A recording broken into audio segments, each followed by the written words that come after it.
hang up a little artwork. There.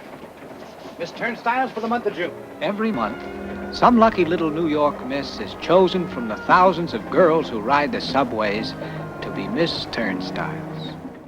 When I was a kid during World War II, pinups were very fashionable. Esquire magazine had the Varga girl, 20th Century Fox had Betty Grable. But if you wanted to see a pinup beauty right here in the subway, all you had to do was look up at the car card. That's where Miss Subways hung out.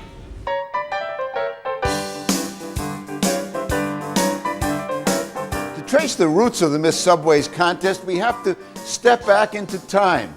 Actually, to the year 1941. That's when the New York Subways Advertising Company decided to have a beauty pageant underground. New York, the wonderful town. The Bronx is up and the Battery down. The people ride in a hole in the ground. New York, it's a wonderful town. Miss Subways eventually made it to Broadway, and I mean that literally.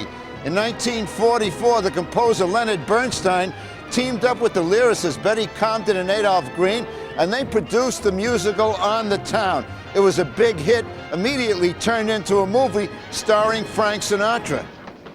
Actually, Miss Subways found a permanent spot right here in Times Square. This is Ellen's Stardust Diner. It was founded by Ellen Hart, a Queens gal who in 1959 beat out 400 contestants to become Miss Subways. You got a real neat restaurant here, and it's filled with Subway memorabilia.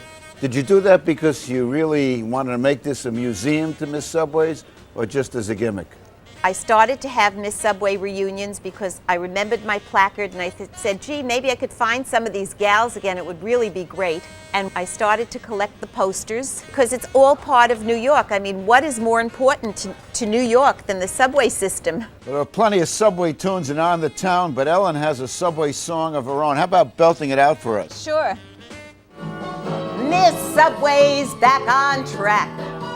She's running right on time. Miss Subway